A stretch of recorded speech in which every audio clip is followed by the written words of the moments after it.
The call came in at 11:47 in the morning, right in the middle of my convocation ceremony. I felt it vibrate in the pocket of my gown. I was supposed to be walking across that stage in 4 minutes. 4 minutes. I had waited 3.5 years for those 4 minutes. I looked down at my phone just for a second, thinking maybe it was my roommate, maybe it was the university, maybe it was anyone except the person whose name actually appeared on the screen. It was my mother. I stepped out of the line. One of the volunteers in a yellow vest gave me a look, but I turned away and pressed the phone to my ear. "Mom, I just want you to know," she said. No hello, no preamble, just her voice the way it always was when she had decided something, flat and certain like a door closing. "Your father and I won't be there today. We have Aunt Patricia's thing in Barrie, and we already told her we'd come, and you know how she gets." I stood there in my gown, holding my cap in my hand, and I did not say anything for what felt like a long time. "Okay," I said. "You understand," she said. It wasn't a question. "Sure," I said. She hung up. I walked back into the line. The volunteer in the yellow vest didn't look at me this time. I put my cap on. I straightened the tassel. When they called my name, I walked across the stage and I shook the dean's hand and I smiled at whoever was holding the camera, because that is what you do. That is what I had always done. My name is Serena. I was 23 years old that afternoon, standing in a gymnasium in Toronto holding a degree in industrial design that had cost me everything I had, and my parents were 2 hours away at a birthday party for a woman who had never once remembered mine. I should probably go back further. I think you need the before to understand the after. I grew up in Sudbury, Northern Ontario, in a house that was always too hot in the summer and too cold in the winter, and always somehow both at the same time. My father worked at the smelter for 26 years.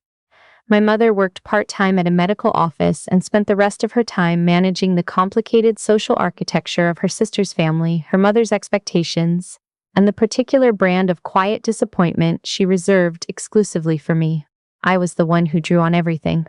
Margins of textbooks, napkins, the frost on windows in January. When I was 8, I redesigned the layout of our living room on the back of a grocery receipt and showed my mother, and she said, "Serena, nobody makes a living moving furniture around." When I was 12, I entered a design contest through the school board and won second place and brought home the certificate, and my father said, "What does second place get you?" When I was 16, I told them I wanted to study design at university, and my mother said, "You want to draw things for a living? You think that's realistic?" And my father said, "You could take the trades. Electrician maybe. That's good money." And I said, "I want to design things. I want to make things that didn't exist before." And they looked at each other across the kitchen table the way they always did. That look that meant they had already decided, and were just waiting for me to figure it out. I applied to OCAD University anyway. I didn't tell them until I got in. My mother's response was, "Well, I guess you're doing that then." My father's was, "Don't come asking us when it doesn't work out." I worked 3 jobs my first year. Coffee shop at 6 in the morning, campus bookstore in the afternoons, and Friday and Saturday nights at a bar on College Street, where I wore a shirt that was too small and smiled at people who weren't always kind about it. I sent my parents money at Christmas and at their birthdays, because I don't fully understand why I did that, except that I thought maybe if I could show them I wasn't a burden, maybe they'd start to see me differently. Maybe they'd look at me the way I saw them look at my cousin when he finished his electrician apprenticeship. Proud. Specific. Like he'd done something real. They did not. My second year was the year everything changed, though I didn't know it at the time. It started with a class project that I couldn't stop thinking about. We were supposed to design a piece of adaptive furniture, something functional for people with limited mobility. I did the project, got a decent grade, but I kept going. I couldn't stop. I spent the next 6 weekends in the studio trying to solve a problem that the assignment hadn't even asked me to solve. The instructor, a man in his 50s who wore the same cardigan every Tuesday and had the kind of patience I'd only seen in people who had been doing something they loved for a very long time, came and stood behind me one afternoon and looked at what I was working on and said, "You know you finished this assignment 3 weeks ago." "I know," I said. "What are you making now?" I showed him. It was a modular shelving and workspace system. Collapsible, reconfigurable, designed specifically to be used from a seated position from different heights with one hand if needed. I had been thinking about my grandmother, my father's mother, who had MS and who lived in a small apartment in Chelmsford. and who could never find things at the right height, and who had stopped having people over because she was embarrassed by how her home was arranged around her limitations instead of her life. He looked at it for a long time. "Have you applied for the innovation grant?" he said. I didn't know what the innovation grant was. He told me. $3,000 offered by the faculty twice a year for projects with commercial or social application potential. I applied. I got it. I spent the $3,000 on materials and a second-hand laser cutter I found on Kijiji and drove to Mississauga to pick up in a borrowed van. I did not tell my parents about the grant. I finished school.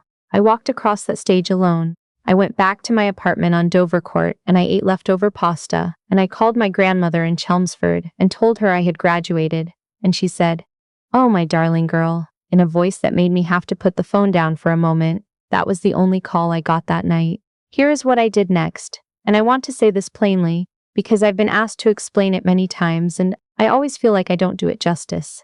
I started a company. I know that sounds simple. It was not simple. It was the least simple thing I have ever done, and I have done some complicated things. I had a partner, a woman I'd met in third year who was finishing her MBA, and who had the kind of mind that could look at a spreadsheet and see a story in it. Her name is not important to this story the way her belief is. She believed in what I was making. She understood who needed it and why, and what they'd pay for it, and what they couldn't afford and what the difference was. We argued about almost everything, and agreed on the things that mattered. And I think that is actually the best thing you can say about a business partnership.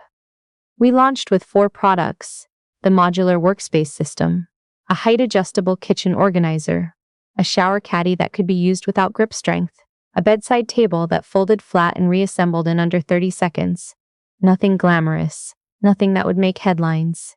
Things that people needed and couldn't find anywhere else, not in any combination of form and function that actually made sense for their lives. The first year, we made almost nothing. I moved into a 1-bedroom in Scarborough that cost me $800 a month, and I ate a lot of canned soup and a lot of rice, and I told myself it was temporary. I believed it was temporary the way you believe things when you have no other option. My mother called that December to ask if I was coming home for Christmas. I said yes. I drove up to Sudbury on the 23rd and I sat at the kitchen table while my father watched hockey, and my mother made things in the kitchen, and nobody asked me how work was going. My aunt and uncle came for dinner on Christmas Eve, and my cousin talked about a job he'd just taken with a mining company in Timmins, good salary, company truck, benefits, and my father clapped him on the shoulder and said, "That's the stuff." I sat across the table and smiled and passed the potatoes. On the drive back to Toronto, I stopped at a Tim Hortons outside of Barrie and sat in the parking lot for a while. Not crying exactly, just sitting. The second year, things started to change. Slowly, then all at once, the way most things do. A physiotherapist in Ottawa mentioned us in a newsletter she sent to her clients. An occupational therapist in Halifax ordered 12 units and then ordered 30 more. A woman in Kelowna posted a video of herself using the workspace system, one hand moving a panel into place, looking at the camera and saying, "I have been looking for something like this for 7 years. That video got shared 40,000 times.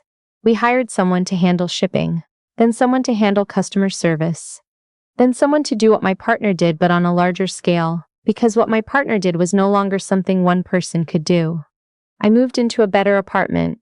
I started eating actual vegetables. I paid off my student loans, all of them, in a lump sum, and I stood in my kitchen at 2 in the morning after confirming the payment and I said out loud, to no one, okay, I still didn't tell my parents.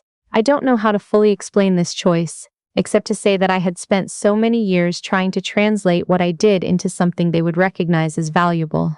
And I was tired. I was so tired of explaining. I was tired of the look that meant they were waiting for me to admit that I had been wrong. I thought, let the numbers do the talking. When it's real enough, they'll see it. And then maybe I won't have to say a word. The thing you have to understand about what happened next is that I did not plan it. I want to be very clear about this. What happened was not a reveal. It was not a moment I had choreographed. It was just a Tuesday in November in a hotel meeting room in Toronto. And it happened to also be my parents. They had come to the city for a medical appointment. My father had something minor that needed to be checked out at a specialist downtown, and my mother called me the night before and asked if I could recommend a hotel near the hospital that wasn't too expensive. I told her to stay at mine. I had a spare room now, in a condo in the annex. She said that would be convenient, and she didn't say thank you exactly, but she came. And my father came with her, and they arrived on a Monday afternoon with overnight bags, and my mother looked around my apartment and said, "Well, this is nice," in a tone that managed to imply several things at once. We had dinner. We talked about my uncle's knee replacement. We talked about the weather in Sudbury, which had already had its first snowfall. We did not talk about my work. The next morning I went into the office. We were in the middle of something significant. My partner and I had been in conversations with a mid-sized healthcare distribution company based in Mississauga. They wanted to carry our full product line through their network, which served occupational therapy clinics, home care providers, and hospital discharge programs across 6 provinces. It was the largest deal we had ever been close to, and we were in the final stages, and that Tuesday morning was the meeting where we would find out if it was happening. My parents were going to come by the office afterward, just to see it. My mother had said the night before with the kind of determined brightness she used when she was trying to be supportive of things she didn't understand. The meeting went 4 hours. It went 4 hours because there was a lot to discuss, and because the people across the table were serious, and because, by the time we broke for lunch, we had agreed on the terms of a distribution deal worth $4.2 million over 3 years. I sat in the boardroom after everyone else had left. My partner was standing by the window looking out at the street. I didn't say anything. She didn't say anything. After a while she said, "Should we get sandwiches?" And I said yes, and that was how we celebrated. My parents arrived at 2 o'clock. My father looked at the office the way he had looked at most things I'd made over the years, taking it in with a neutral expression that could have meant anything. My mother looked at the framed photo of our first product run, hanging by the entrance, and said, "You did that?" "We did," I said. My partner introduced herself. She shook my father's hand and my mother's hand, and she said it was lovely to meet them, and she had the grace to mean it.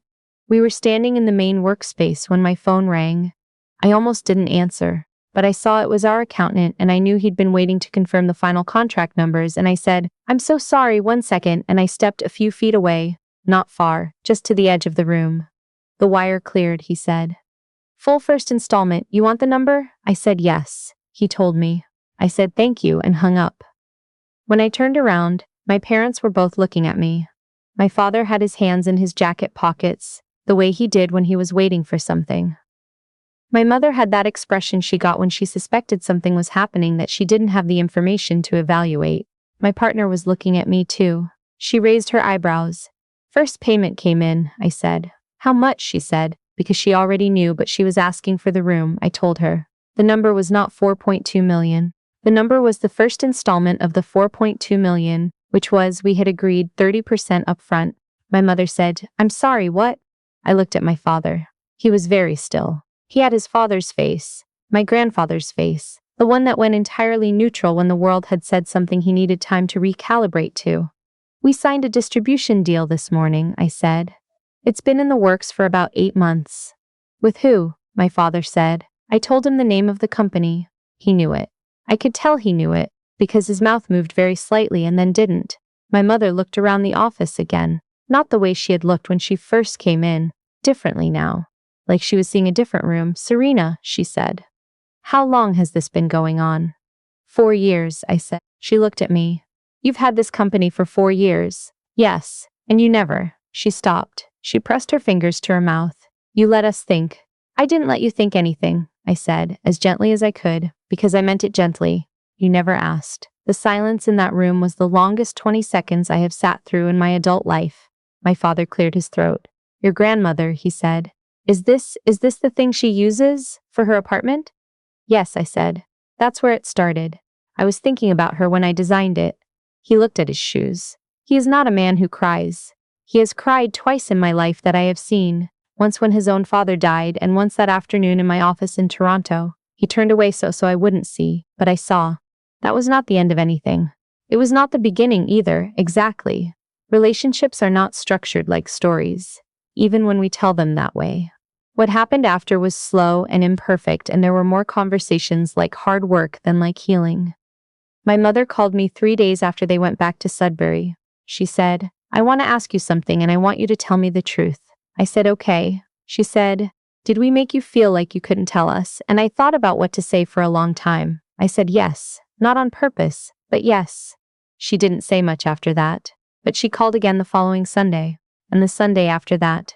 My father sent me a text in February, which was notable in itself because my father does not text. It said, "Saw something about your company in the Sudbury Star, front page of the business section. Proud of you." And then, after a pause, another message. "Sorry it took me this long to say that. I read it twice, then I saved it.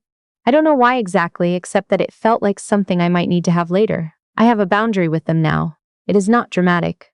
It is just a line I drew after a conversation with my therapist where I said, I feel like I keep forgiving them and then going back to the same dynamic. And she said, what would it look like to forgive them and also protect yourself?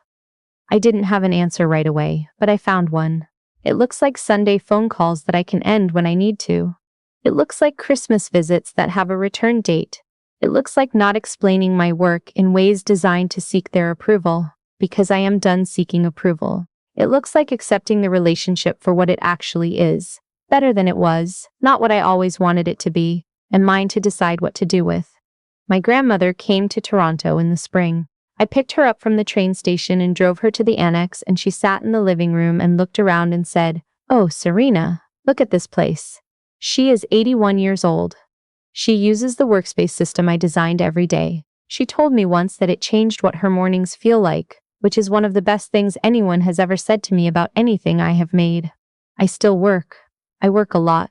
We have 14 people now, and we are in conversations with 2 provincial health ministries about procurement, and I have a desk covered in sketches for a product I can't stop thinking about that doesn't exist yet. I am, by any measure, fine. More than fine. But sometimes I still think about that gymnasium in Toronto, the volunteer in the yellow vest, the tassel I straightened with both hands, the way I walked across that stage knowing no one in the audience had come for me, and how I held my chin up anyway, because I had already decided that my life was going to be built on what I could do, not on whether anyone was watching. I chose that. I kept choosing it all the way through. And it turned out choosing yourself quietly, stubbornly, for years on end, is the most powerful thing I've ever done.